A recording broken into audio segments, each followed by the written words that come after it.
Oi pessoal, tudo bem com vocês? Comigo tudo bem, graças a Deus. Vamos estudar um pouco mais sobre Jesus? Vocês estão preparados? Que bom que vocês estão preparados. Quanta coisa a gente já aprendeu sobre Jesus, hein? Quero dar um aviso. Especialmente para o pessoal da Igreja Batista Redenção. Quando nós terminarmos esta série acerca de Jesus, que vai terminar no dia 31 de janeiro, assim que terminar a série nós vamos ter uma prova. Na verdade eu estou decidindo se vai ser uma prova ou um desafio. Vocês gostaram da prova lá do Deus de Elias, não gostaram? Pois é. Então eu estou decidindo se vai ser um desafio, algum tipo de trabalho que vocês terão que fazer, nada muito complicado, ou uma prova. Não sei, estou pensando ainda, mas vocês vão ter essa atividade para me entregar, tá bom? O pessoal aqui da Igreja Batista Redenção. E o pessoal que não é da igreja também pode participar. Vou deixar lá disponível lá no site da nossa igreja, tá bom? E vocês que estão acompanhando sabem que na última aula nós falamos sobre o quê? Sobre o sofrimento de Jesus. Mas que sofrimento? Todo o caminho, o que os teólogos chamam da paixão de Cristo. Tem até um filme com esse nome, não é? A paixão de Cristo. Não é que Jesus estava apaixonado, não é isso. É que a paixão vem do latim sofrimento. Então era o sofrimento de Jesus ali desde o momento em que ele começou a se sentir muito angustiado lá no Getsemane. Lembram do Getsemane?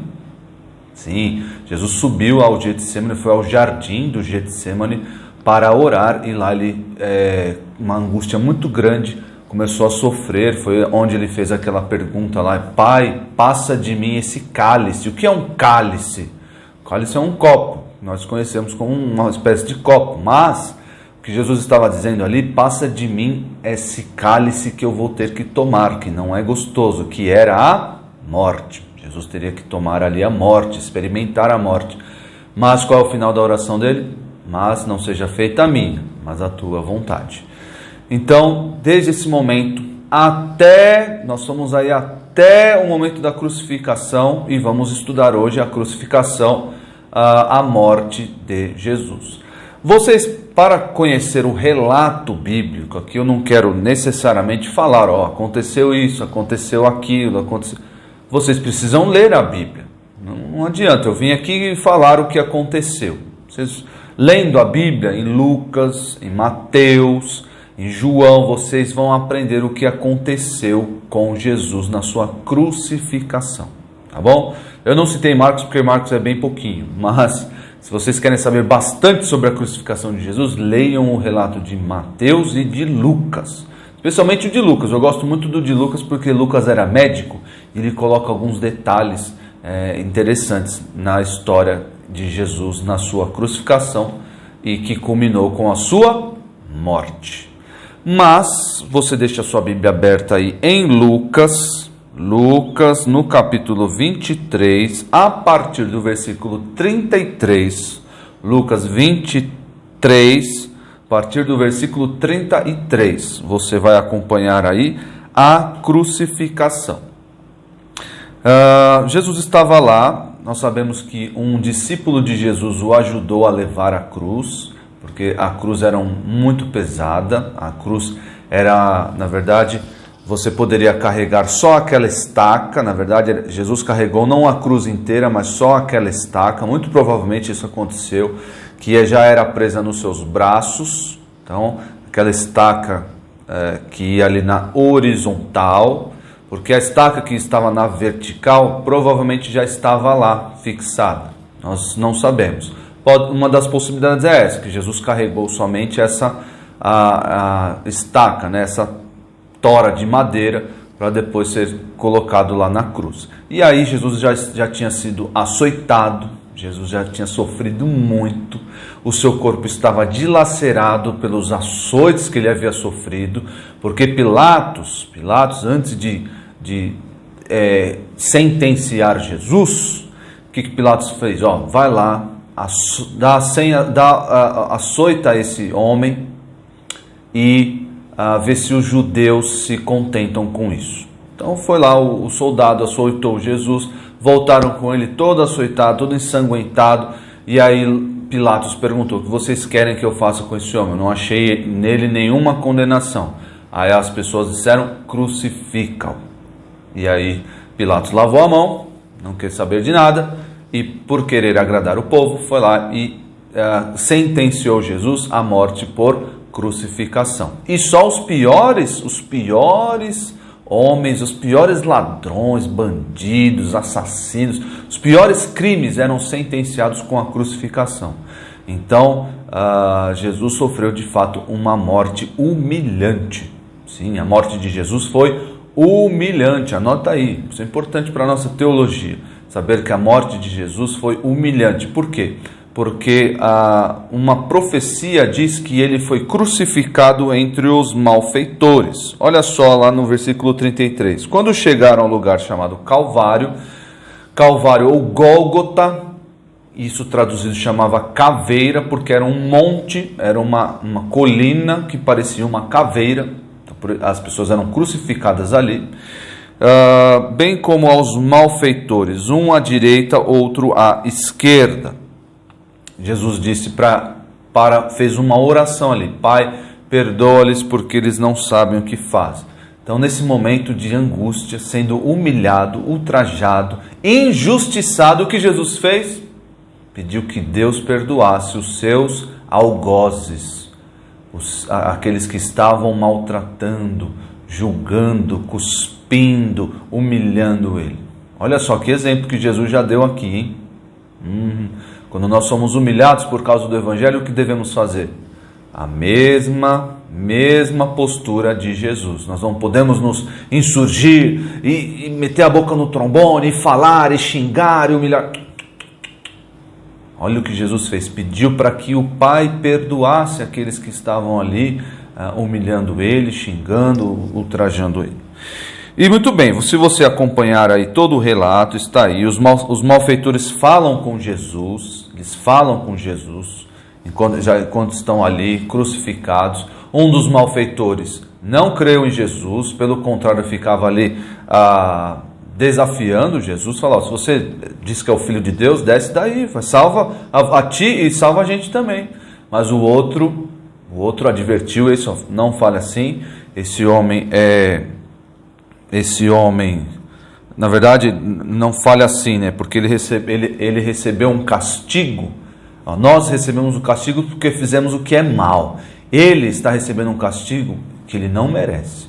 Foi o que um dos malfeitores disse a Jesus. E aí ele falou: Mestre, lembra-te de mim quando estiveres no teu reino, quando vieres no teu reino. E o que Jesus disse para ele? O que ele fez, fazendo isso, ele estava reconhecendo que Jesus era o rei dos judeus e que Jesus era o rei prometido. E aí o que Jesus disse para ele: ainda hoje estarás comigo no paraíso, no céu. Então, não o corpo dele, mas a alma estaria com Jesus no céu. Quem crê em Jesus vai para o céu. Quem não crê em Jesus vai para o inferno. Essa é a verdade. Não adianta fugir dela, tá bom? E aí, a morte de Jesus, propriamente dito, está ali a partir do versículo 44. Já era quase a hora sexta. Isso era por volta das 3 horas da tarde. Na verdade, meio-dia. E escurecendo-se o sol, houve trevas sobre toda a terra até a hora nona. E a hora nona, às 3 horas da tarde. Então, do meio-dia até as 3 horas da tarde, o que aconteceu? Escuridão. Teve um eclipse? Não sabemos, mas a Bíblia diz que houve escuridão, como se fosse num eclipse. Vocês já presenciaram um eclipse solar? Um eclipse em que a lua cobre o sol? Já presenciaram isso? Eu já presenciei. Eu não lembro quando foi o último que teve. Você tá lá, tá de dia, a lua cobre o sol e num instante tudo fica escuro. E aí a lua vai passando e vai voltando à luz de novo. E isso aconteceu no dia da morte de Jesus. O mundo ficou em trevas, o local ali, Jerusalém, ficou em trevas, do meio-dia até as 3 da tarde. Olha só que interessante aqui. Um dos efeitos, e eu quero falar aqui sobre 3 efeitos da morte de Jesus. 3 efeitos, mas um dos efeitos que já está aqui no 45, e rasgou-se pelo meio o véu do santuário. Que véu de santuário é esse? Que é isso? Por isso vocês precisam conhecer a Bíblia, conhecer lá atrás o que era o santuário, o que o santuário representava, o que é o Santo dos Santos, esse véu que dividia. Precisa conhecer a Bíblia como um todo, para saber que isso aqui é uma excelente notícia. É uma excelente notícia. Por quê? Quem tinha acesso a Deus no Antigo Testamento antes de Jesus? Quem tinha? Só o sacerdote tinha acesso à presença de Deus. Todo ano ele ia lá no Santo dos Santos, oferecia o sacrifício por todo o povo e estava ali, só ele poderia entrar. E quando isso aconteceu, o véu se rasgou. O que estava sendo dito? Que agora todos, por meio da morte de Jesus, todos que creem nele, podem ter acesso ao Pai. Olha que legal, olha que lindo, que lindo. É um dos efeitos da morte de Jesus. Mas, por falar em acesso ao Pai, o que aconteceu? Vamos voltar lá para Adão e Eva. O que aconteceu lá em Adão e Eva que estragou tudo para nós? O pecado de Adão e Eva, certo? O que aconteceu? O homem foi expulso do jardim. Sai daqui. Deus, por causa do pecado, o pecado fez separação entre Deus e o homem, e Deus o expulsou do jardim. E por meio de Jesus nós temos o quê? Nós temos o quê? A reconciliação, que eu vou mostrar daqui a pouco. Nós temos a reconciliação. Mas lá no Éden, um dos efeitos do pecado foi ali o quê? A punição, o castigo. Como assim, pastor Isaac? Todo aquele que pecar também morrerá. Que morte é essa? Uma das consequências do pecado é a morte física, e outra consequência é a morte eterna, é a separação de Deus para todos sempre. Essa é uma das consequências do pecado, é a separação de Deus. Então, o pecado gera um castigo. Isso está escrito aonde? Isso está escrito lá em Romanos 6. Se você abrir a Bíblia em Romanos 6, você vai descobrir que o salário do pecado é a morte. O salário do pecado é a morte. Como assim o salário? Quem pecou deve morrer. É isso. Quem pecou deve morrer. Simples assim. Esse é o castigo, é a consequência. Mas e como é que nós fazemos para nos livrar dessa consequência? Deus poderia, vou fazer uma pergunta para vocês, Deus poderia anular essa consequência? Fala, todo aquele que pecar, Deus ama o mundo, Deus ama os pecadores, Deus tem esse amor, escolheu alguns para a salvação, tudo isso, certo? E Deus é amor, mas Deus poderia anular a consequência do pecado? Não poderia, sabe por quê? Porque Deus é justo. Então alguém teria, se não fosse nós, alguém terá que sofrer a consequência do pecado. Eu pequei, eu vou ter que sofrer as consequências, mas eu não consigo arcar com essas consequências. Qual é a consequência do pecado? É a morte eterna. Meu pecado foi contra um Deus eterno.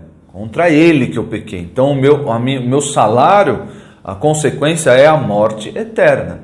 Todos aqueles que morrem sem Cristo vão pagar, não vão pagar porque é eterno, né? Mas vão ali morrer eternamente no lago de fogo e vão viver no inferno pagando pelo seu pecado. Mas alguém fez essa substituição, alguém pagou o pecado, o nosso pecado no nosso lugar.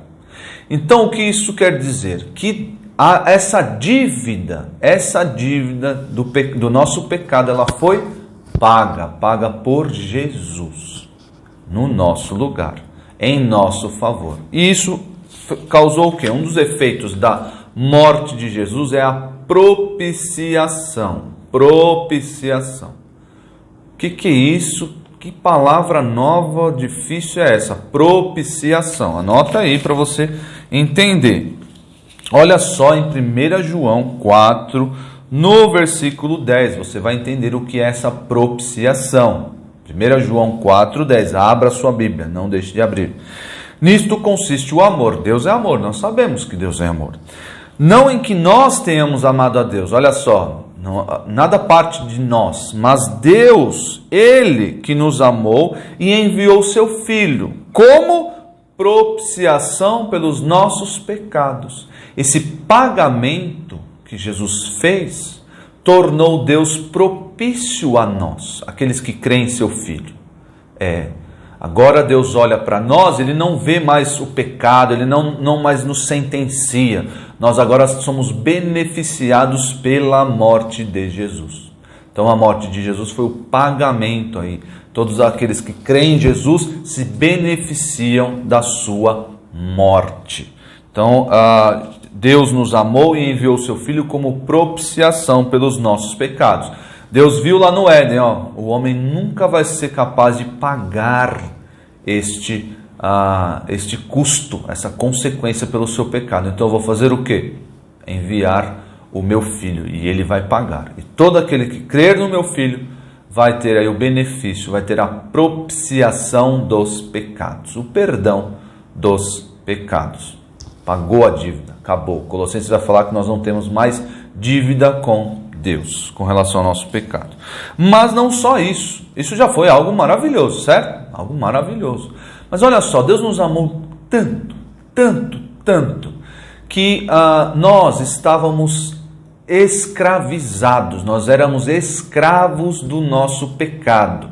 Você acha que as pessoas que vivem aí sem Jesus são donas do próprio nariz, fazem o que querem? Essas pessoas são escravas do pecado.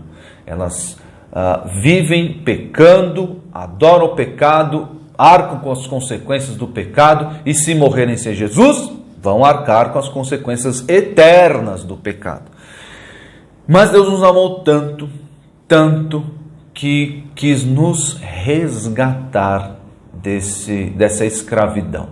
Quis nos resgatar mediante um pagamento. E qual foi esse pagamento? A morte do seu Filho. A morte de Jesus. Então a morte de Jesus nos resgatou da escravidão do pecado. Isso na Bíblia chama redenção. Redenção. Olha só o nome da nossa igreja. Redenção. O que é redenção na Bíblia? É um resgate mediante um pagamento. Mediante um pagamento. Isso é a redenção. Qual foi o pagamento? A morte de Jesus. Deus nos resgatou das trevas e nos levou para sua maravilhosa luz. Olha só, Mateus 20, 28 vai falar sobre esse resgate, essa redenção. Tal como o Filho do Homem não veio para ser servido, mas para servir e dar a sua vida que é morrer, e dar a sua vida em resgate de muitos. Olha só. Então a morte de Jesus teve esse outro efeito, a nossa redenção. O primeiro efeito da morte de Jesus é a propiciação, é o pagamento da nossa dívida, é o perdão da nossa dívida. O segundo é o resgate, nos tirar das trevas, da escravidão do pecado e nos levar para a luz, para comunhão com Deus. E por falar em comunhão com Deus, o terceiro efeito é a reconciliação. Olha só, palavra grande também, reconciliação. Anote aí para você aprender a escrever a palavra reconciliação, propiciação, redenção. O que é a reconciliação? Lembram que lá no Éden o pecado fez separação entre o homem e Deus? Já não havia mais. O homem se tornou o que de Deus? Inimigo. Inimigo? Aqueles que não têm Jesus são inimigos de Deus? Sim, são inimigos de Deus. Não pensem que eles são bonzinhos, não pensem que eles são todo mundo é filho de Deus. Isso é mentira. Quem não crê em Jesus não é amigo de Deus. Pelo contrário, é inimigo de Deus. E como é que eu resolvo esse problema? Por meio de Jesus. Por meio da morte de Jesus nós temos o quê? Temos paz com Deus. Olha só que bênção. temos a reconciliação. Se você abrir a Bíblia em Colossenses 1:22, Colossenses 1:22, você vai ler, Colossenses 1:22, você vai ler aí: agora, porém, vos reconciliou no corpo da sua carne, por meio da sua morte, mediante a sua morte, está escrito aqui, para apresentar-vos perante ele santos, inculpáveis e irrepreensíveis. Romanos 5, se eu não me engano, vai dizer que por meio da morte de Jesus nós temos paz com Deus. Deixa eu abrir aqui. Justificados, Romanos 5:1. Justificados, pois, mediante a fé, temos paz com Deus. De que jeito? Por meio de nosso Senhor Jesus Cristo, por intermédio de quem obtivemos igualmente acesso. Olha, tivemos acesso a Deus. Lembra do véu rasgando? A morte de Jesus rasgou o véu que nos separava de Deus. Esse é um terceiro efeito que eu queria apontar para vocês da morte de Jesus. Primeiro efeito, a propiciação, pagamento, cancelamento da dívida, o perdão. Deus agora é propício a nós. Nós temos em nós aplicada a justiça de Jesus. Segundo efeito, a redenção, pagamento mediante, resgate mediante pagamento. Deus nos tirou das trevas e nos levou para a luz. E o terceiro efeito, a reconciliação. Agora nós somos amigos de Deus, nós temos paz com Deus. Por quê? Porque o nosso pecado, que fazia separação, foi pago em Jesus. Estava em Jesus, foi pago nele lá. Tá bom? Muitas pessoas falam, tem um momento importante, um momento ali marcante da crucificação de Jesus. Se você voltar lá para Lucas, se você voltar para Lucas, na verdade acho que é em Mateus que diz, aqui, Mateus 27, no versículo 46, diz assim: por volta da hora nona, que hora nona é essa? 3 horas da tarde, clamou Jesus em alta voz, dizendo, olha o que Jesus disse, Eli, Eli, lama sabactani, o que quer dizer, Deus meu, por que me desamparaste? Muitas pessoas vão dizer que aqui foi nesse momento em que Jesus levou aos pecados da humanidade e tudo mais. E que aí Deus deu as costas para Jesus, e aí teve esse momento breve de rompimento aí da comunhão entre Jesus e Deus. Eu acho é esticar muito o texto. Por quê? Porque o que Jesus está fazendo aqui é citando um salmo messiânico. Então Jesus está dizendo, aqui eu estou na cruz, prestes a morrer, eu estou aqui e sou eu mesmo, o Messias prometido lá no livro dos Salmos. Sou eu estou arrogando para mim a messianidade, sou eu o Messias. As pessoas não creram em mim, muitos judeus não creram em mim, me rejeitaram, mas eu sou o Messias. O Messias predito pelos profetas e pelo salmista. Esse dia Deus deu as costas, isso é só imaginação. Essa frase não quer dizer isso, que Deus deu as costas para Jesus, é imaginação. Mas nós sabemos que Jesus levou os nossos pecados no madeiro, isso a Bíblia diz, claro.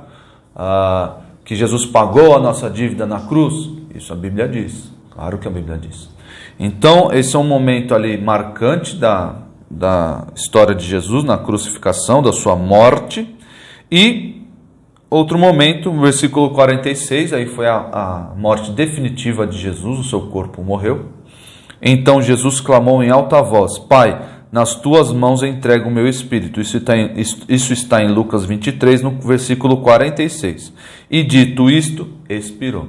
Jesus morreu. Deus morreu. Deus morreu? Deus morreu na cruz. Jesus é Deus, Deus morreu. E com isso nós tivemos muitos benefícios, muitos efeitos sobre a nossa vida. 3 efeitos nós vemos aqui. Tá bom? O versículo que vocês têm que decorar fala um pouco sobre esses efeitos. Pois todos pecaram e destituídos estão da glória de Deus, separados da glória de Deus, sendo justificados gratuitamente, ou seja, não preciso fazer nada para ser justificado, nada, por sua graça, mediante a redenção que há em Cristo Jesus. Olha só, a quem Deus propôs no seu sangue, olha a morte de Jesus, como propiciação mediante a fé. Então você precisa crer em Jesus para manifestar a sua justiça. Romanos 3, 23, 25a. Olha que importante, Deus não poderia anular por anular a nossa dívida, porque senão ele seria injusto. E Deus não é injusto, porque ele é Deus, ele é perfeito. Então ele tinha que pagar esse preço em alguém, e ele pagou em Jesus. Tá joia? Você que está me assistindo, que já teve essa dívida paga, viva agora com uma gratidão redobrada, sabendo que você foi tirado das trevas e agora deve viver na luz. Como? Fazendo o bem, fazendo boas obras que Deus preparou para que fizéssemos. Fazendo boas obras, andando nos caminhos de Deus. E você que está assistindo que ainda não entendeu, participa, não recebeu os benefícios da morte de Jesus, creia nele, tenha fé nele, dobre o seu joelho e peça perdão a Deus, se arrependa dos seus pecados, creia em Jesus como o único que pode pagar a sua dívida, creia, peça perdão a Deus e creia em Jesus, e aí Deus vai fazer com que você participe de todos os benefícios da morte de Jesus. Semana que vem vamos falar sobre a ressurreição. Temos vários benefícios também na ressurreição de Jesus. Algo muito legal que nós já experimentamos hoje e vamos experimentar no futuro. Não percam, hein? Guardo vocês na semana que vem. Tchau, tchau.